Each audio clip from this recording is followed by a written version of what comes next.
यानी कि आज का जो हमारा टॉपिक होगा पॉलन किट क्या है। नहीं, पॉलन किट बहुत ही आसान चीज़ है कि अगर हमारे पास कोई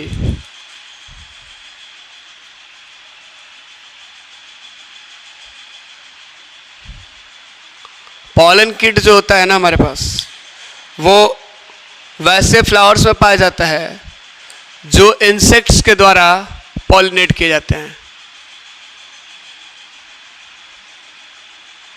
जो इंसेक्ट्स के द्वारा पॉलिनेट किए जाते हैं उसके फ्लावर्स में हमारे पास देखते हैं को मिलता है पॉलन किट्स। पॉलन किट्स बना होता है लिपिड्स और कैरोटिनॉइड से, लिपिड्स एंड कैरोटिनॉइड से। काफ़ी ज़्यादा स्टिकी विस्कस होता है और विस्कस के साथ साथ काफ़ी स्टिकी भी होता है।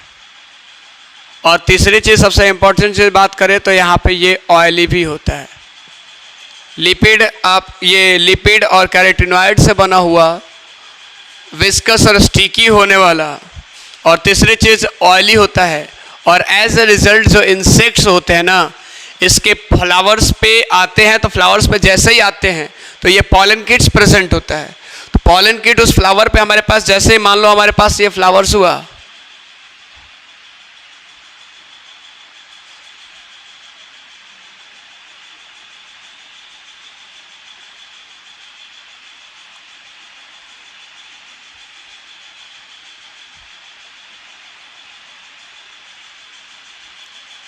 ये सारे के सारे फ्लावर्स हुआ, तो यहाँ पे जैसे ही आएंगे ना, तो यहाँ पे इस फ्लावर्स के लेयर पे जो है ना हमारे पास क्या लगा रहेगा, पॉलन ग्रेन्स के। एक्चुअली पॉलन ग्रेन्स पे होता है ये, पॉलन ग्रेन्स पे हमारे पास क्या होता है, ये पॉलन किट्स होता है।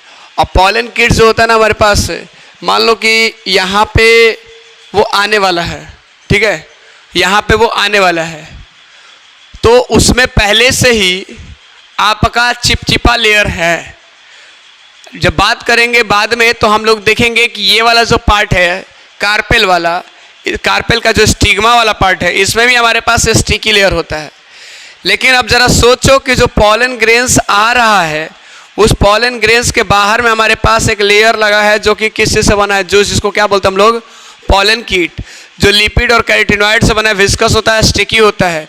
तो ये कौन सा ये पॉलन ग्रेन्स है, वो पॉलन ग्रेन्स है जिसको पॉलिनेट कर रहा है कौन, इंसेक्ट्स। तो इसके पॉलन ग्रेन्स पहले से ही होता है, तो ये जैसे ही यहाँ पे आएगा तो ये चिपक जाएगा कि नहीं चिपक जाएगा, तो चिपक जाएगा तो पॉलिनेशन आसान हो जाएगा कि नहीं हो जाएगा।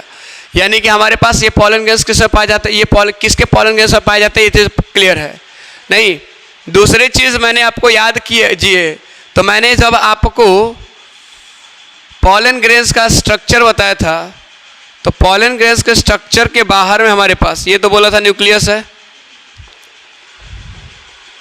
ये हमारे पास साइटोप्लाज्म में स्टार्च हम लोगों ने बात कर लिया था।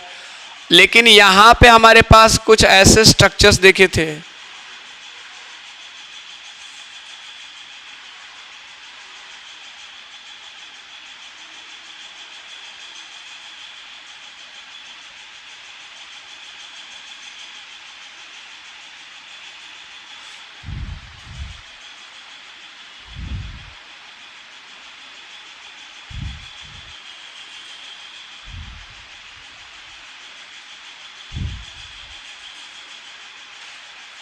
ये वाला जो जगह था, ये वाला जो जगह था, ये वाला हम लोगों ने इसको क्या बोला था, जर्मपोर। और जर्मपोर क्या होता है सर जी, ये तो इसको हम लोग दूसरे नाम से जर्मिनल फ्यूरो भी बोलते हैं।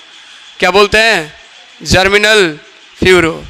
अब क्या होता है कि अब ये जर्मपोर के बारे में तो हम लोगों ने बात कर लिया था, लेकिन ये नहीं बात किया था कि ये जर्मपोर कितना हो सकता है। नहीं, ये नहीं बात किया था कितना हो सकता है। एक प्लांट्स के जो पॉलन ग्रेन्स है, उस पॉलन ग्रेन्स में एक भी जर्मपोर हो सकता है और 3 भी हो सकता है। अगर एक हुआ, अगर जर्मपोर एक हुआ तो उसको बोलते हैं मोनोकॉल्पेट, मोनोकॉल्पेट। मोनो का मतलब ही होता है क्या, सिंगल। ये कब, जब जर्मपोर कितना है, एगो है। पॉलन ग्रेन्स में ये जर्मपोर होता है ना, पॉलन ग्रेन्स में जर्मपोर होता है ना, तो ये याद रखेंगे। अगर जर्मपोर एक है तो उसको हम लोग क्या बोलते हैं, मोनोकॉलपेट। लेकिन अगर 3 गो जर्मपोर हो तो क्या बोलेंगे, ट्राइकॉलपेट। और किसी फ्लावर्स के जर्मपोर में आपका एक भी हो, सॉरी, किसी फ्लावर्स के आपके एंथर में एक जर्मपोर भी हो सकता है और 3 भी हो सकता है। सो ये ध्यान रखेंगे। एक भी हो सकता है और 3 भी हो सकता है। तो अगर एक हुआ तो हमारे पास मोनोकॉलपेट बोलेंगे, और अगर 3 हुआ तो ट्राइकॉलपेट। इतना क्लियर? यानी जर्मपोर का काम क्या है मैंने बताया था आपको।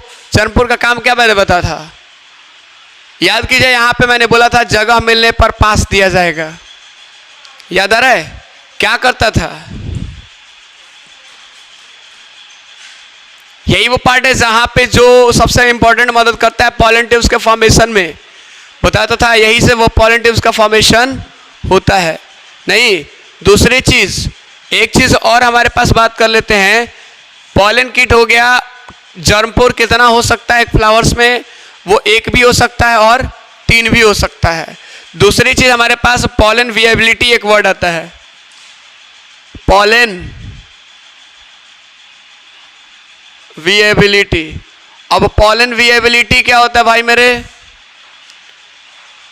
यानी कि पॉलन के रिलीज होने के बाद वो कितना देर तक अपने एबिलिटी रखता है, उसको हम लोग बोलते हैं क्या, पॉलन विएबिलिटी। अब किसी का बहुत कम होता है तो किसी का बहुत ज़्यादा होता है। फॉर एग्जाम्पल अगर हम लोग ले लें तो राइस और व्हीट का पॉलन विएबिलिटी 30 मिनट होता है। राइस एंड व्हीट का पॉलन विएबिलिटी कितना होता है, 30 मिनट्स। दिख रहा है ना इधर, हाँ ठीक है, 30 मिनट्स होता है। वैसे फ्लावर्स जो बर्ड कंडीशन में पॉलिनेट करते हैं, हमारे पास बाद में पता चलेगा ना कि फ्लावर्स 2 तरह के होते हैं, एक जो बर्ड कंडीशन में पॉलिनेट होते हैं और एक उसके बाद कंडीशन ये होता है, यानी कि बर्ड की अवस्था में होता है लेकिन वो पॉलिनेशन कर लेता है। तो जो फ्लावर्स बर्ड कंडीशन में पॉलिनेशन करता है, बर्ड कंडीशन में पॉलिनेशन करता है, इसका जो विएबिलिटी होता है ना वो लिटिल होता है, बहुत क्या होता है, कम होता है। ठीक है, पॉलन विएबिलिटी क्या होता है, बहुत कम होता है। कैसे फ्लावर्स की, जो आपका बर्ड कंडीशन में क्या करता है, पॉलिनेट करता है। वैसे फ्लावर्स नहीं जो आपका उसके बाद वाला कुछ आपका डेवलप हो करके पॉलिनेट करता है, तो उसमें आपके क्या हो जाएगा, ये पॉलन विएबिलिटी क्या हो जाएगी, ज़्यादा हो जाएगी। ठीक है, लेकिन जो बर्ड कंडीशन में हमारे पास फ्लावर्स पॉलिनेट करता है उसकी पॉलन विएबिलिटी क्या होगी, कम होगी। क्लियर है? और कुछ ऐसे भी होते हैं कि किसी किसी का बहुत ज़्यादा होता है पॉलन विएबिलिटी, तो जिनके पॉलन विएबिलिटी का मतलब समझ में आ गई ना, जिनकी पॉलन विएबिलिटी ज़्यादा होता है वो प्लांट्स हम प्रिजर्व करके रख सकते हैं, उसको आगे के यूज़ के लिए, ब्रीडिंग पर्पस के लिए रख सकते हैं। ठीक है, अगर बात कर ले तो इसको पॉलन को स्टोर किया जा सकता है -196 डिग्री सेल्सियस पे नाइट्रोजन में। अगर नाइट्रोजन में इसको हम लोग रख दें और वो भी टेम्परेचर कितना दे, -196 डिग्री सेल्सियस, अगर इस टेम्परेचर पर अगर दे हम किसी को, तो आपका क्या हो सकता है, पॉलन विएबिलिटी बढ़ सकती है। इसको हम कल के लिए रख सकते हैं, अगले जनरेशन्स के पॉलन ये ब्रीडिंग पर्पस के लिए रख सकते हैं, ब्रीडिंग ट्रीटमेंट के लिए रख सकते हैं। हम चाहते हैं कि जो हमारे पास आज गुलाब है, सपोज मान लो गुलाब का पॉलन विएबिलिटी ज़्यादा है, मान लो सपोज कर रहे हैं, तो गुलाब की पॉलन विएबिलिटी अगर मान लो बहुत ज़्यादा है, तो हम क्या चाहते हैं, इसको हम क्या करेंगे, नाइट्रोजन में रख देंगे। कितना डिग्री सेल्सियस पे, -196 डिग्री सेल्सियस पे। तो अब क्या होगा ना, इसमें कोई चेंजिंग नहीं होगा, वो उसी स्टेट में रह जाएगा। अब हम चाहते हैं कि आगे जनरेशन में आगे उसको ब्रीडिंग पर्पस के लिए काम करे, यानी हम उसमें कुछ चेंजिंग करना चाहते हैं और हम चाहते हैं कि जब अब गुलाब आए ना, उस गुलाब में एक अलग ही प्रॉपर्टीज है, तो हम उसके पॉलन ग्रेन्स के साथ छेड़छाड़ करेंगे तब तो होगा। तो उसको हम लोग रख लेते हैं आपका एक्सपेरिमेंटल पर्पस के लिए या फिर ब्रीडिंग पर्पस के लिए, ताकि उसको हम उसमें कुछ ट्रांसफॉर्मेशन ला सके। ठीक है, ये चीज़ के लिए हम लोग इसको करते हैं। और इसको किस में रखा जाता है? नाइट्रोजन में रखा जाता है, पॉलन बैंक्स में रखा जाता है। हालांकि पॉलन बैंक में -196 डिग्री सेल्सियस पे रखा जा सकता है और इसको ब्रीडिंग पर्पज के लिए कलेक्ट किया जा सकता है। Is that clear? कोई दिक्कत? यानी हम लोगों ने बात किया कि पॉलन वेएबिलिटी जिसका ज़्यादा होती है उसको हम लोग पॉलन बैंक में रख दिया जाता है, और पॉलन बैंक में 196 डिग्री सेल्सियस -196 डिग्री सेल्सियस पे रखा जाता है। इसका पर्पस क्या होता है? ब्रीडिंग पर्पस होता है, ब्रीडिंग प्रोग्राम्स के लिए। नहीं तो ये चीज़ होता है हमारे पास पॉलन वेएबिलिटी। सारे का अलग अलग होता है, सारे पॉलन ग्रेन्स का आपका अलग होगा, आपका बाजरा का अलग होगा, मक्का का अलग होगा, सारे के पॉलन ग्रेन्स का वेएबिलिटी क्या होता है? अलग अलग होता है। अब एक चीज़ और आ गया हमारे पास, क्या चीज़? Pollen allergy. क्या है?